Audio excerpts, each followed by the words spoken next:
랭리 땅은 99년도에 양 교수님 오신 뒤로 바로 밟았던 것 같은데, 그리고 여러 차례 랭리에 왔었는데 오늘 주베리 셰프에게 오게 돼서 하나님께 참 감사하고 여러분들 뵙게 돼서 즐거운 마음입니다.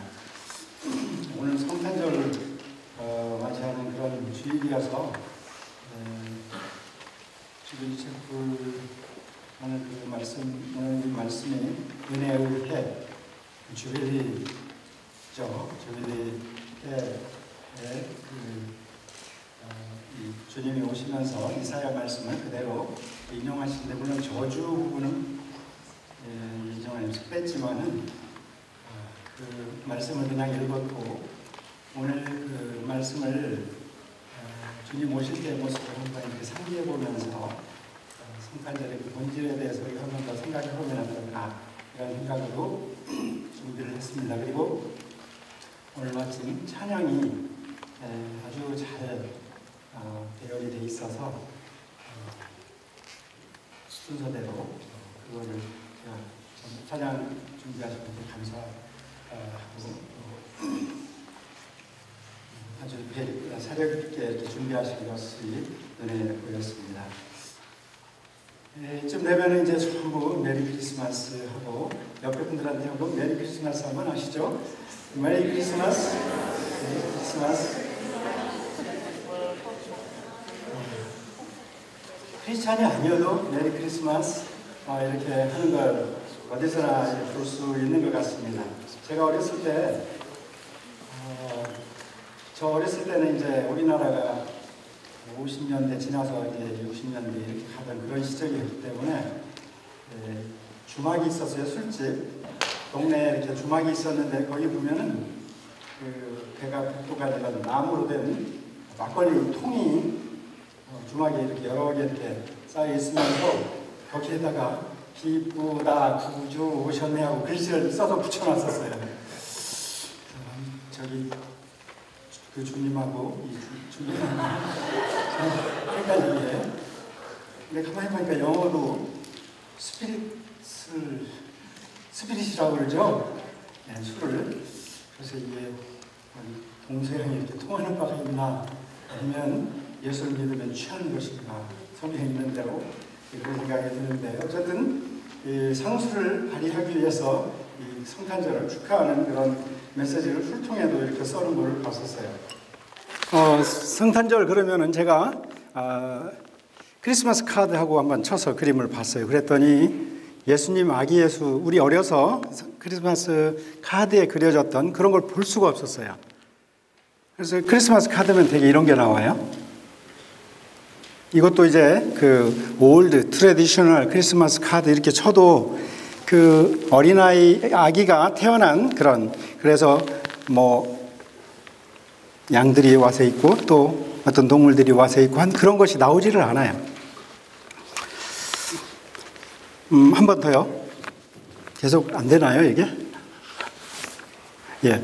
제가 그 얼마 전에 그 치앙마이, 태국에 가서 인터서 그 컨설테이션, 리더스 컨설테이션에 이제 한 일주일 참석하면서 거기에서 이렇게 봤더니 그 그림 엽서에, 호텔에 있는 그림 엽서에 저런, 아까 그 앞에 거는 이제 루돌프가 사슴이 산타 할아버지를 끌고 가는, 근데 이거는 지금 이제 그쪽에 그 토착화돼서 컨텍스츄얼라이제이션 돼서 이제 코끼리가 대신하는 산타를 싣고 가는 그런 것이 이제 루돌프가 아니고, 루돌프 사슴이 아니고 코끼리가 되는 그런 상황이 크리스마스에 그려져 있었습니다. 다음이요. 자, 이 그림이 지금 그 겹쳐진 것들이 PPT로 나오지를 않고 있어가지고 이렇게 좀 불편한데, 여기 보시면은 아주 신비로운 그 주님의 탄생 이야기인데, 1440년 50년대에 살았던 보티첼리는 잘 아시죠? 보티첼리가 이런 그림을 그렸어요. 이 그림에 지금 확대를 제가 해놓은 건데, 여기 보면 어떤 동물이 들어있죠? 소하고 나귀하고 있어요. 그 다음 그리면 여기도 1400년대, 1500년대 이 프레비탈리가 그린 예수님 탄생에 대해서 보면은 소하고 나귀가 있어요. 하나만 더 볼까요? 여기도 보면 소하고 나귀가 나타나 있죠. 그리고 양들은 이 그림의 특징은 이제 이 지오토가 그리는 그림의 특징은 이 예수님을 신성과 인성을 두 단어로 이렇게 따로 표시해서 마국간에 오신 구유에 오신 예수님과 신성을 지닌 어떤 그런 것을 이중으로 표현하고 있는 그런 그림인데 여기 보면 이제 양들이 이렇게 하고 있지만 사실은 여기에 소와 나귀가 그려져 있죠. 왜 그럴까요?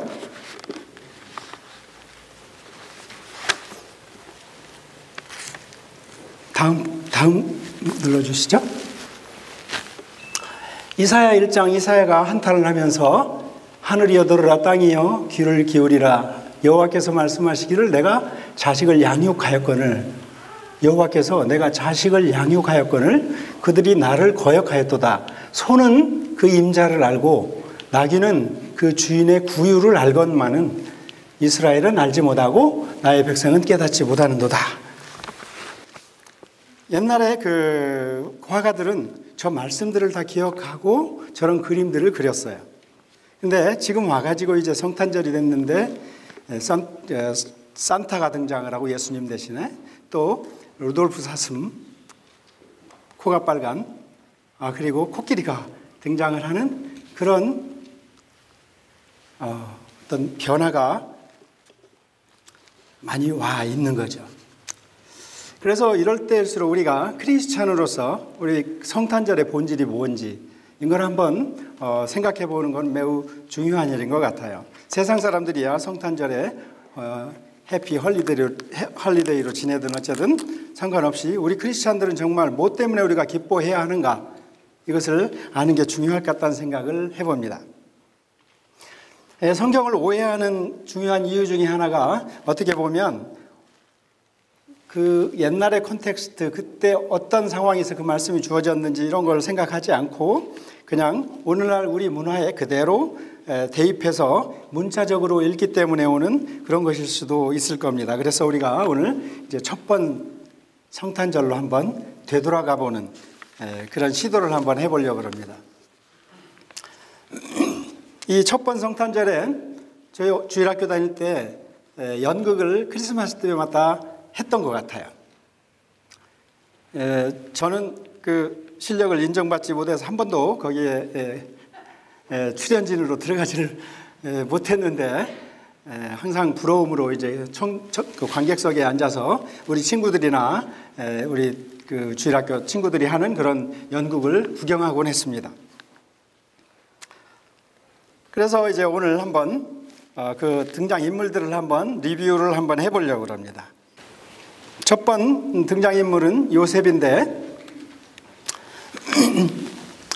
이 마태복음에 이제 천사가 예수님 탄생을 요셉에게 고지를 하죠. 그 전에 사실은 약혼하고 동거하기 전에 마리아가 성령으로 잉태된 것이 나타나 버렸어요. 그래서 그 남편 요셉은 의로운 사람이라 이걸 드러내지 않고 좀 조용히 끝내려고 생각을 했죠. 이 여인이 자기 약혼녀가 아주 신실하지 못하고 부정한 여인이어가지고 애를 가져버렸어요.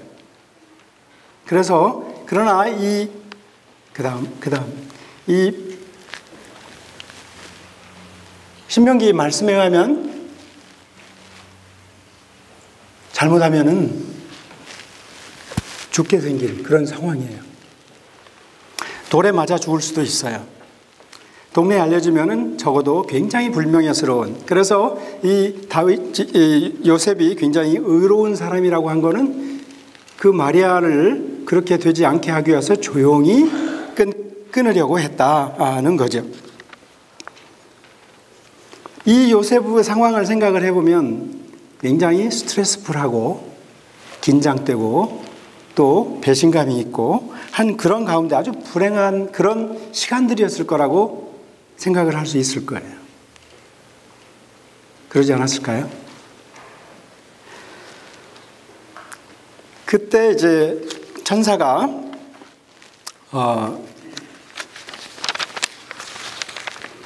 성령으로 잉태된 그런 것을 이제 이야기를 고지를 하게 되고, 다음에요.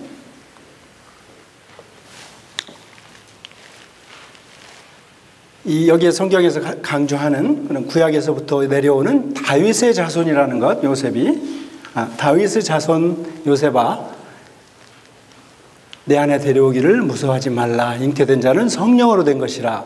아들을 낳으리니 그 이름을 예수라 하라. 이는 그가 자기 백성을 그들의 죄에서 구원할 자심이니라. 그랬을 때 이 요셉은 메시아에 대한 소망이 있었고 기다리던 사람이었고 또 다윗의 자손이었기 때문에 이에 대한 구약의 이야기들을 알고 있었던 것 같아요. 그래서 그는 바로 주의 사자의 분부대로 행했다라고 말하고 있습니다. 요셉은 그런 부분에서 준비된 부분이 있고 또 언제든지 하나님의 뜻에 드릴 수 있는 그런 자신의 그 어베일러블한, 드리려고 하는 그러한 것이 준비되어 있던 그런 사람이었습니다. 다음이요. 자, 두 번째는 이 마리아 등장인물인데, 우리 주일학교 친구들 중에 이 마리아를 하고 싶어하는 여학생들이 참 많았어요.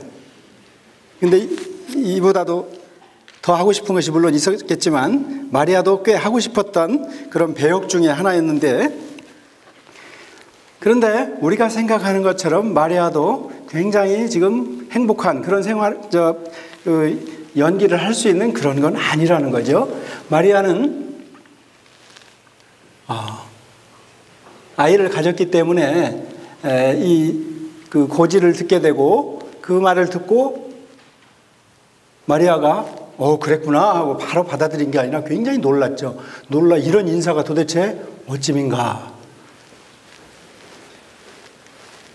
바로 그걸 받아들일 수가 없는 굉장히 놀라운 당황스러운 그런 상황이었죠. 그 다음이요. 그러면서 이 마리아가 천사에게 말하기를 나는 남자를 알지 못하니 어찌 이 일이 있으리까. 그러니까 천사가 대답하여 이르되 성령이 내게 임하시고 지극히 높으신 이의 능력이 너를 덮으시리니 이러므로 나실 바 거룩한 이는 하나님의 아들이라 일컬어지리라. 이렇게 말하면서 남자를 알지 못한다고 그랬는데 보라 내 친족 엘리사벳도 늙어서 아들을 배었느니라. 본래 임신하지 못한다고 알려진 이가 이미 6달이 되었나니 대저 하나님의 모든 말씀은 능하지 못하심이 없느니라 라는 천사의 이야기를 듣게 됩니다. 그랬을 때 마리아도 요셉이 그랬던 것처럼 주의 여종이오니 말씀대로 내게 이루어지이다 하고 그대로 수용을 하고 따르게 됩니다. 요셉이나 마리아나 다 준비된 그런 것들이 있던 사람들이지만은 실제로는 굉장히 당황스럽고 긴장된 첫 번 크리스마스였다는 것이죠. 다음 보실까요? 더군다나 이 마리아는 어떤 것까지 감당을 했어야 되느냐면 시몬이 나이 들어서 죽기 전에 아기 예수를 안고 굉장히 좋아했죠. 그러면서 이게 지금 PPT로 따로 들어가야 되는데 한 장으로 들어가서 이렇게 된 거니까 양해 바랍니다. 만민 앞에 예비하신 것이요 이방을 비추는 빛이다. 참 시몬이 예언하면서 이방을 비추는 빛이다. 400년 전에 이방을 비추는 빛. 이사야가 이야기했던 그 700~800년 전에 이야기했던 그 말이 시몬 입을 통해서 다시 나오는 겁니다. 우리에게도 비치는 빛이죠. 그 예수 탄생이 이방을 비치는 빛이다. 만민 앞에 예비한 것이다. 이렇게 하고서 또 시몬이 그들에게 축복하고 마리아에게 말하기를 뭐라 그래요? 칼이 내 마음을 찌르듯 하리니 하는 예언을 하게 됩니다. 지금 이 사진은 바티칸 베드로 성당에 있는 피에타라는 작품이죠. 미켈란젤로의 피에타라는 작품이에요. 예수님이 십자가에서 이제 칼에 찔려 이제 십자가 달려 죽으시고 옆구리가 찔려서 피를 흘리고 한 그런 예수님의 죽음을 안고 있는 그 마리아의 모습인데, 어떤 이런 칼에 내 마음을 찌르듯 하니 마리아의 그 마음이 찌르듯 할 것이라는 것을 미리 들어야 하는 그런 마리아 입장이었어요. 첫 번 크리스마스를 맞이하는 그런 마리아 입장에서는. 그래서 참 요셉도 마리아도 참 어려운, 굉장히 긴장되고 힘들고 한 그런 첫 번 성탄절을 맞이하고 있는 거죠. 자, 다음이요. 자, 그 다음에 등장하는 인물 동방박사들이에요. 이 남자들이 좋아하는 역이죠. 딱 멋지게 치장도 하고 굉장히 예쁘게 이렇게 멋지게 이렇게 치장을 해줬었어요. 동방박사들 상대로는 이제 천문학자라고 할 수 있는데, 이들이 보통 터툴리아누스나 유스티아누스 또 로마의 그 클레멘스 이런 사람들 기록들에 의하면 이 거리가 굉장히 먼 아라비아 쪽이다, 메대쯤으로 추정을 한다. 그렇다고 하면은 낙타를 타고 왔으면 몇 달 걸렸을 것이라는 것이죠. 별이 인도를 했을 때 24일 밤에 별을 보고 와서 25일 날 만난 게 아니라 수개월 전에 별을 보고 그 여행을 해온 것이죠. 밤에 잘 수가 없죠. 별을 보고 따라와야 되니까. 낮에는 별이 안 보이니까 잘 수도 있겠지만 그 별을 보고 계속 따라왔었던 여행이었죠. 그런데 이 동방박사들에게 이 별이 나타났잖아요. 이 동방박사들은 그때 뭐를 하고 있었을까요? 저 별을 발견을 했을 때는 천문학자로서 굉장히 성실하게 자기 연구들을 하고 있었을 거예요. 자기 일상 속에서 열심히 연구를 하고 있을 때 하나님께서 그 별을 보여주신 것이죠. 자기 일상의 연구 속에 복음의 그 메시아로 오시는, 복음을 전해주기 위해 오시는 그 메시아의 별을 발견할 수 있었던 것이죠. 이들이 했던 여행은 그렇게 낭만적인 그런 여행은 그래서 아닙니다. 수개월 동안을 낙타를 타고 눈길을 별에 고정하고 그걸 따라왔던 것이죠. 더 위험한 건 뭐였죠? 헤롯을 만났죠. 헤롯을 만났는데 헤롯이 나에게도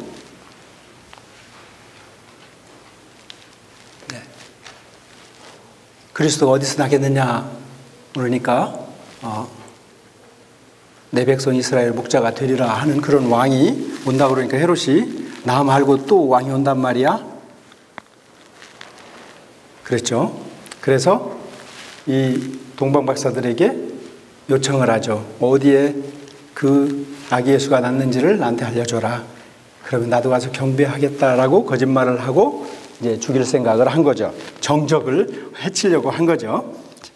다음요. 그래서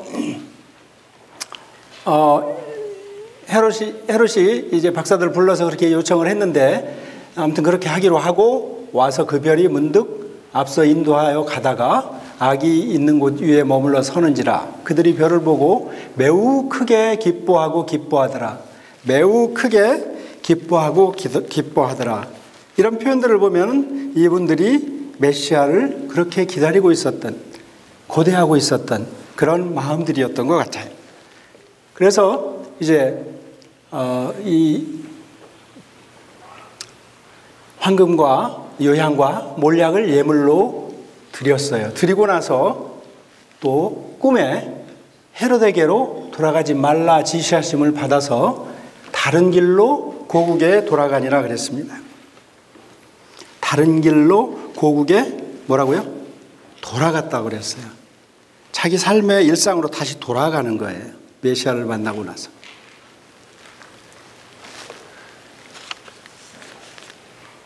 이 동방박사들은 굉장히 긴장 속에서 헤롯의 위협을 피해서 그 돌아가는 여행길을 갔어요. 이것이 우리가 살고 있는 어떻게 보면 재림하실 예수님을 기다리는 그 세상에서의 삶에서 지금 여기에서 종말론적인 그런 긴장을 가지고 살아야 하는 그러한 것을 동방박사들이 보여주는 거라고 생각을 합니다. 삶의 현장으로 돌아가되 종말론적인 긴장을 우리가 유지하고 사는 것, 이것이 매우 중요한 것 같습니다. 다음. 그 다음에 등장하는 주인공들이 이제 목동들이죠. 이 사람들은 뭘 하고 있었죠? 주님이 탄생할 그 시점에서 밤에 밖에서 자기 양떼를 지켰다고 이야기를 하고 있습니다. 자기 양떼를 밤에 지키고 있었어요. 그러니까 그때 당시 이스라엘 경제나 이런 상황들을 봤을 때 이 사람들은 양을 소유한 사람이라기보다도 밤에 당직 서주는 그런 일꾼들이었죠. 어떻게 보면. 그런데 이 사람들이 성실하게 밤에 밖에서 자기 양떼를 치고 있었을 그때 이 사람들의 일상 그 속에 가난하고 보잘것없는 그런 초라한 그 일상 속에 천사들이 나타나서 주의 영광이 그들을 두루 비췄다고 그랬습니다. 주의 사자가 곁에 서고 주의 영광이 그들을 두루 비춤에 크게 무서워하는지라. 왜 무서워했을까요? 다음 한번 출애굽기에 보면 모세가 이제 여호수아와 함께 이제 가나안 땅을 들어가기 전에 하나님 같이 갑시다. 나 안 갈란다. 이렇게 막 하나님이 화가 나가지고 이렇게 안 갈란다 그러실 때 주의 영광을 보이셔서 그렇게 모세가 요청을 했을 때 하나님께서 말씀하시기를 내가 내 얼굴을 보지 못하리라. 나를 보고 살 자가 없음이니라. 내 영광이 지나갈 때 내가 너를 반석 틈에 두고 내 영광이 지나갈 때 내가 지나가도록 내 손을 덮었다가 손을 거두리니 등을 볼 것이요 얼굴을 보지 못하리라. 등만 살짝 보여준다. 내 영광을 보면 즉사한다는 거죠. 죄인이 하나님의 영광을 봤을 때 이사야도 그래서 화로다 나요 망하게 되었도다 이렇게 이야기를 할 때도 내가 만군의 여호와이신 왕을 배웠기 때문이다. 이 부정한 사람이 만군의 여호와의 왕을 배웠기 때문에 내가 죽게 되었다고 이사야가 이야기를 하고 있어요. 그런데 우리 그리스도인 된 사람들은 요한복음 1장 14절에 말씀이 육신이 되어 우리 가운데 거하시며 우리가 그의 영광을 본다고 했습니다. 그의 영광을 본다. 이 이전까지 목동들이 왜 그 영광을 보고 주의 영광을 보고 두려워했는지를 우리가 알 수 있죠. 죽을 것 같은 거예요. 그 영광을 보고. 그랬을 때 다음에 천사가 무서워하지 말라 그러면서 온 백성에게 미칠 큰 기쁨의 소식을 복음을 너에게 전하노니 오늘 다윗의 동네에 너희를 위하여 너에게 구주가 나셨으니 곧 그리스도 주시니라. 너희가 가서 강보에 쌓여 구유에 뉘어 있는 아기를 보리니 이것이 너희에게 표적이라. 왜 이게 표적일까요? 아이가 강보에 쌓여서 구유에 뉘어 있다. 그런 일은 없겠죠. 아기를 누가 구유에 이렇게 놓이겠어요, 아무리. 그런데 먹이통에 놓을 수는 없겠죠. 근데 그런 먹이통에 있다는 그 자체가 아주 천한 모습으로 온 그 모습 자체가 너희들이 구별하는 데 표적이 될 거다라는 거죠.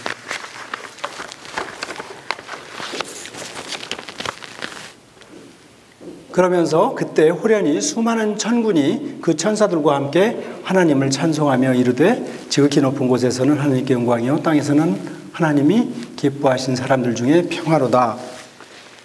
천사들이 굉장히 많이 나타난 한꺼번에 그런 상황이 예루살렘 성전이 아니고 목동들에게 나타났다는 거예요.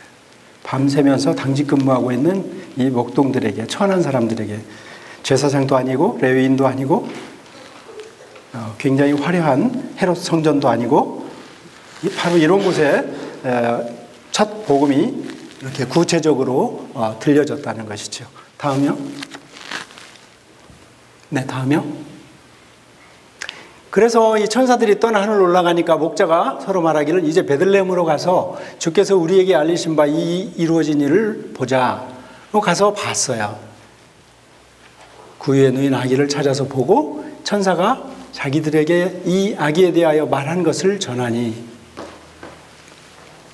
다시 이 사람들은 자기가 예수 그리스도께서 오셨다는 것을 전했어요. 거기에 모인 사람들에게 전했다 그랬어요. 이 목동들이 어떻게 보면 예수 그리스도를 전한 첫 번 선교사였어요. 첫 번 선교사 역할을 했어요. 목동들이. 이 사람들은 그러고 나서 마리아는 이 모든 말을 마음에 새겨 생각했다 그랬고 목자들은 하나님께 영광을 돌리고 찬송하면서 다시 또 돌아가니라. 똑같은 표현이 동방박사들도 돌아갔다 그랬는데 이 목동들도 어디로 돌아갔을까요? 양치로 돌아갔겠죠. 일상으로 다시 돌아간 거예요. 그 천한 일 속에 하나님께서 첫 복음을 목동들에게 들려주시고 또 첫 메시지를 가서 들은 바를 전하게 하시고 그리고 다시 돌아갔어요. 자기 일상 속으로.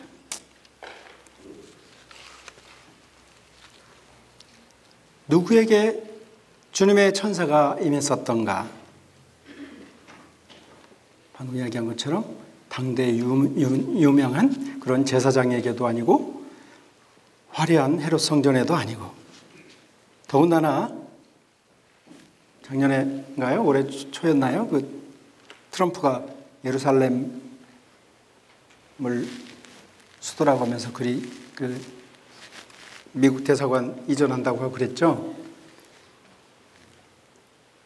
이제 예루살렘과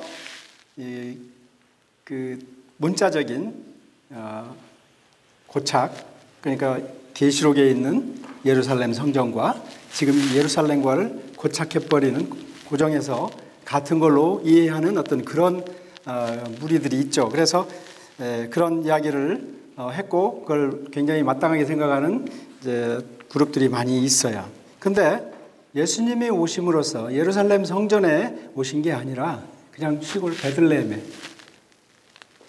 베들레헴이라는 지역이 중요한 게 아니라 별이 예루살렘에 비친 게 아니고 베들레헴에 비친 것은 베들레헴을 비치는 게 아니라 예수 그리스도에 초점이 맞춰져 있다는 거예요. 구약에서부터 신약으로 넘어오면서는 그런 어떤 지역, 성전 그런 개념이 아니라 예수 그리스도의 중심이 완전히 올마오는 것을 첫 번 성탄절에서 우리가 알 수가 있어요.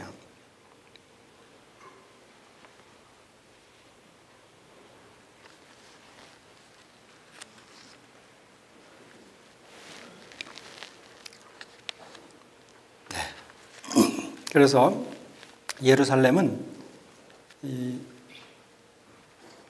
모두의 수도이죠. 지금도 유대인과 이슬람과 기독교인들이 같이 성지로 삼고 있는 그런 건데 어떻게 보면 맞죠. 그래서 모두의 수도가 될 수 있는 예루살렘 회복된다면은 그 예루살렘이 계시록 끝에 이제 회복된다면은 이제 그런 땅이 될 거라는 생각을 합니다. 지금 그것이 이루어지는 것은 예수 그리스도를 통해서 이루어진다는 것이죠. 다음 그죠? 아마 우리 친구들 중에 마리아보다도 이걸 더 하고 싶어하는 여학생들이 꽤 있었어요. 여기 뒤에 이렇게 해가지고 저기 뭐라 그러죠? 이거 헬로 이거 예?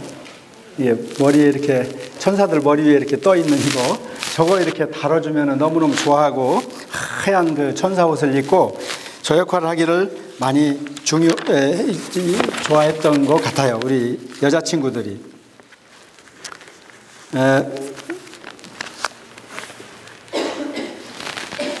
근데 어떻게 보면은 그 천사가 성경 전체에서 제일 바빴던 때가 성탄절 때예요. 성탄절 전후에서 굉장히 바빴어요. 한번 볼까요? 다음에.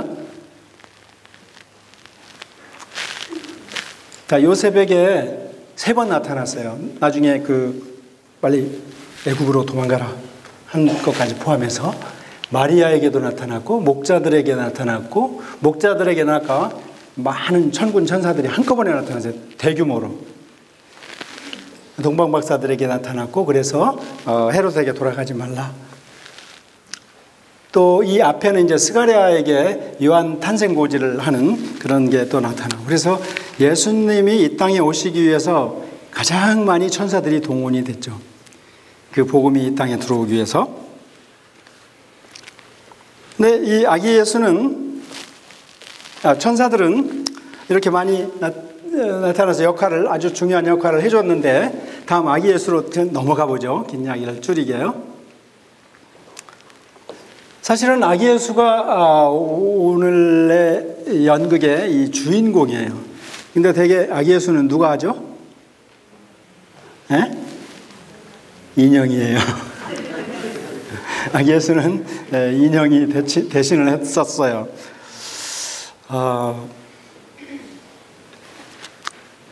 참 요셉과 마리아가 자기들의 개인적인 어려움들을 극복하고 천사들의 고지에 의해서 그걸 수용하고 받아들였을 때 그리고 나서 부딪힌 현실은 뭐였을까요?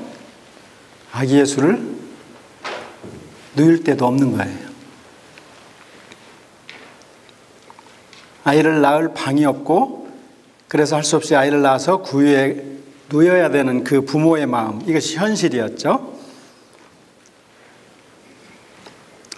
우리가 이 성탄 카드나 옛날 성탄 카드도 그렇지만 굉장히 아름답게 아기 예수를 이렇게 그려서 아주 분위기 있는 그런 성탄절을 카드를 그렸었는데 사실은 상상해보면 첫 번 성탄절로 돌아가 보면 그렇지는 않았을 것 같다는 생각을 하는 거죠. 아주 초라한 모습이고 그 초라한 모습이 구유에 낳았다고 하는 것이 표적이라 그랬고 메시아의 모습으로 오신 분이라고 생각할 수가 없는 그런 모습으로 이 땅에 오셨다는 거죠. 더군다나 이 아기 예수도 굉장히 긴장 속에 있어야 했어요.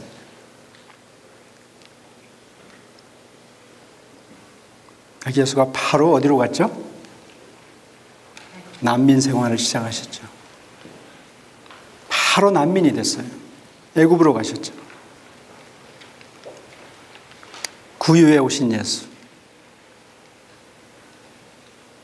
메시아가 어디에 오실까요? 화려한 성전에 오시지 않았어요. 구유에 오셨어요. 이건 저한테는 굉장히 시사하는 바가 커요. 만약에 예수님이 5성급 호텔에 오셨다면 구유에 오셨기 때문에 그 지저분한 더러움, 우리의 마음을 이해하시고 우리의 마음과 같은 그러한 곳에 내려와 주신 것, 그것이 곧 성육신이다 라는 생각을 하게 됩니다. 영원하신 분이 시간 속으로 들어오시고 무소부재하신 분이 구유에, 정말 보잘것없는 구유에 누워 계십니다. 전능하신 분이 힘없는 아기로 강보에 쌓여 있습니다. 전지하신 분이 말 한마디 못하는 아기가 되셨습니다. 천지를 창조하신 하나님이 베들레헴 구유에 누이신 아기로 오신 것입니다. 오늘날 교회가, 심지어 오늘날 선교가 잃어버리고 있는 것, 복음의 핵심, 인카네이션, 성육신이 어떻게 이루어졌는가, 그리고 그 성육신이 어떻게 이루어질 것인가에 대한 그 본질을 많이 놓치고 있는 그러한 모습을 보게 됩니다.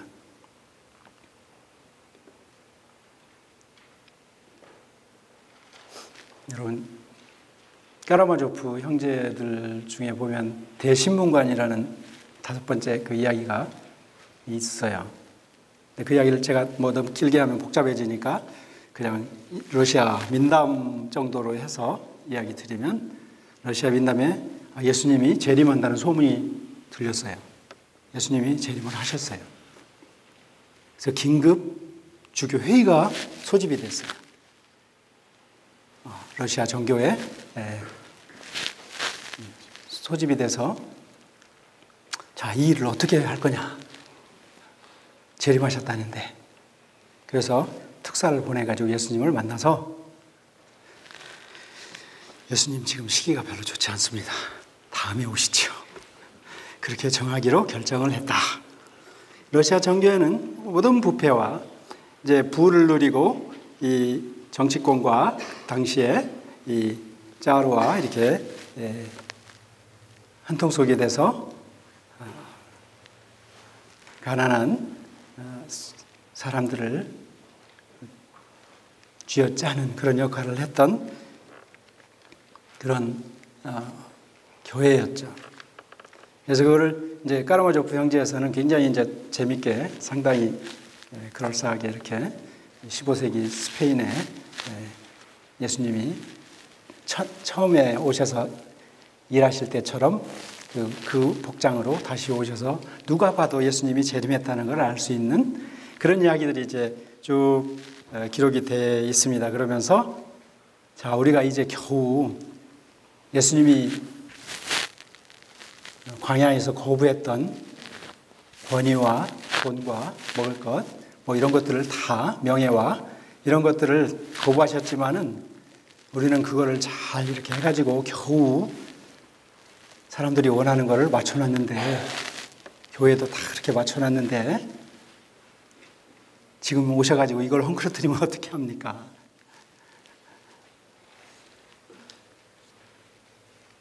그래서 그 스토리에서는 예수님을 화형시키기로 결정을 하는 걸로 돼 있죠. 어쩌면 한국 교회가 많이 이제 타락했다고 하고 그러는 것들도 결국은 이런 문제들인 것 같아요. 예수님이 광야에서 시험에 넘어졌던 어떤 그러한 것들을 그대로 수용하고 받아들이고, 넘어지지 않도록 하라고 했던 그것들을 그대로 수용해서 받아들이고, 교회에 그것이 이제 어떤 원칙이 되어버린 그런 모습들인 것 같습니다. 자, 여기까지 하면 대개 주인공들이 다 나온 것 같아요. 그렇죠? 연극에 등장하지 않는 인물들이 있어요.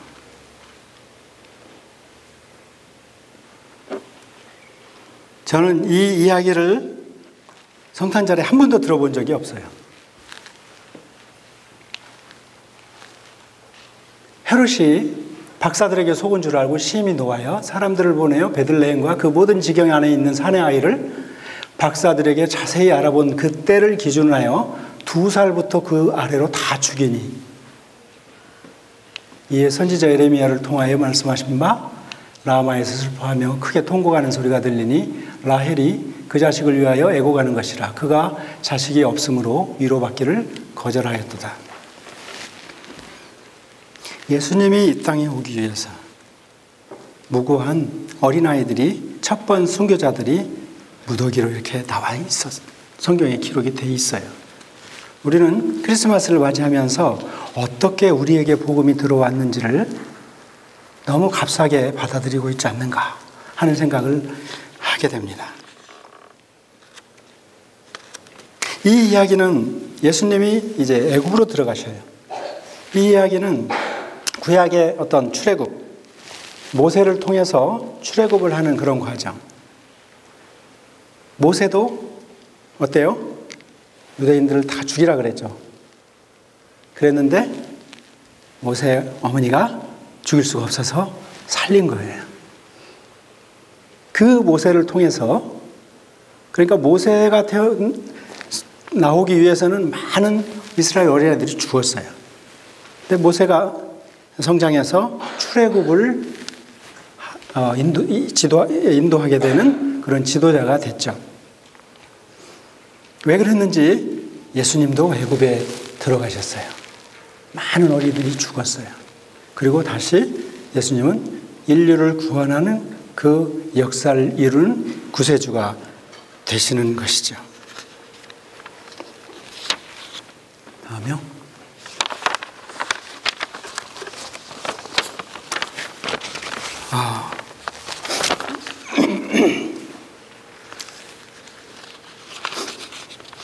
성탄절은 우리가 성육신과 비유심,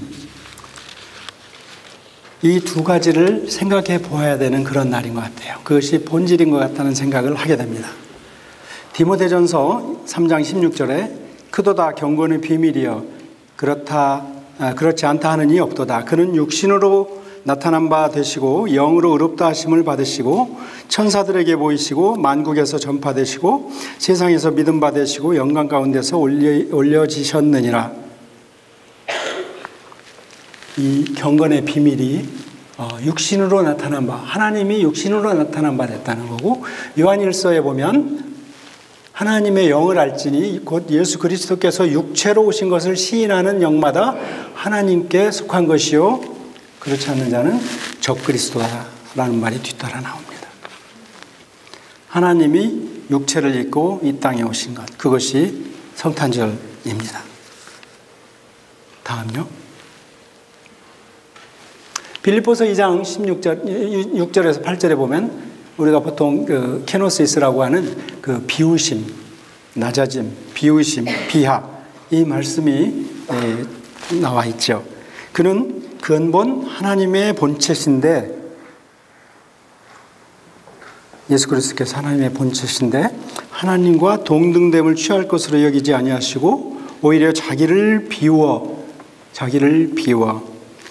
종의 형체를 가지사 사람들과 같이 되셨고 사람의 모양으로 나타나사 자기를 낮추시고 죽기까지 복종하셨으니 곧 십자가에 죽으심이라.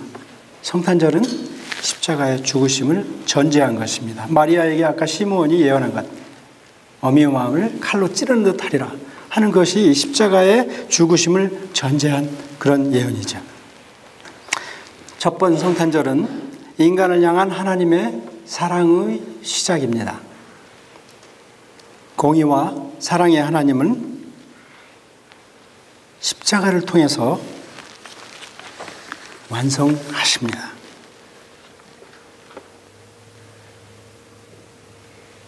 우리들이 이렇게 크리스마스 때 괜히 들뜬 그런 기쁨, 이게 무엇일까요? 세상 사람들과 차이가 있는 것인가요? 어떻게 보면 여러분들 크리스마스 기분을 제가 왕창 망쳐버렸는데, 이렇게 비극적이고 슬픈 크리스마스, 어머니들의 울음소리가 들리는 그런 크리스마스를 우리가 축하하고 기쁨으로 맞이하는 것이 도대체 합당하기나 한 건가 하는 생각을 하게 되죠. 우리가 잊지 말아야 할 건 첫 번 성탄절에 누구에게 복음이 전해졌는가, 일상 속에서 자기 삶을 성실하게 살고 있는 어떤 그런 사람들, 부흥회나 철야기도회나 대형 집회나 이런 상황에 예수님이 오신 게 아니라 내 일상 속에서 내가 그리스도인으로 잘 제대로 살고 있을 때, 어쩌면 한국교회가 실패한 것은 바로 이 부분일 수도 있어요. 교회 집회나 어떤 그런 것들은 굉장히 잘하지만 교회 밖에 나가면 내 일상이 그리스도인이 아닌 그런 모습으로 살게 되는 그러한 것들이 한국교회의 커다란 실패고, 오늘날 많은 이야기들을 한국교회가 듣게 되는 그런 것이라는 생각을 해요. 다음요. 자, 그래도 우리가 기쁜 성탄절이에요. 너무너무 기쁜 성탄절이에요. 우리가 메리 크리스마스하고 인사할 수 있는 날이에요. 그러기 위해서 무엇을 준비할 것인가? 아모스서에는 그러므로 이스라엘아 내가 이와 같이 네게 행하리라. 내가 이것을 네게 행하리니 이스라엘아 네 하나님 만나기를 준비하라. 네 하나님 만나기를 준비하라 그래요. 이 아모스 4장 시작할 때는 너희들이 가난한 자를 학대했고 궁핍한 자를 압제했고 그러한 죄들 이야기부터 시작을 해요. 우리나라에 이제 갑질이 너무 이제 유행하고 있고 빈부격차가 너무 심해지고 있는데 이런 가난한 자를 학대하고 궁핍한 자를 압제하는 그 죄를 제일 먼저 꼽으셨어요. 하나님께서. 그러면서 쭉 이 종교적인 죄까지 나열을 하게 됩니다. 3년에 한 번 드리는 11조가 있는데 그걸 너네들이 3일마다 드려봐라. 그러고서 너희들이 뭐 했다고 기뻐하지 해봐라. 하나님이 받으시나. 제물을 드리고 광포하고 허세 부리고 하는 이것이 너네들이 기뻐하는 거잖아. 하나님께서 그렇게 말씀을 하고 계세요. 그러면서 네 하나님 만나기를 준비하라. 우리는 어떻게 주님을 만날 준비를 할까요? 정말 메리 크리스마스 하기 위해서 필요한 것이 뭘까요? 저는 그것을 이기는 대로 눈물이라고 생각을 합니다. 두 가지 눈물. 하나는 회개의 눈물, 참회의 눈물. 서짓은 참회의 눈물. 그렇게까지 주님께서 이 땅에 오셔야 했던, 나를 구원하시기 위해서 오셔야 했던 나의 죄를 회개하는 그러한 눈물. 그런 년 후에 정말 우리에게는 진정한 감격의 눈물이 뒤따라올 수 있을 거라고 생각을 합니다. 그러므로서 주님을 만나는, 하나님을 만나는 그런 메리 크리스마스를 정말 지낼 수 있는 그런 날이 여러분과 저에게 있기를 간절히 소망합니다. 기도하겠습니다.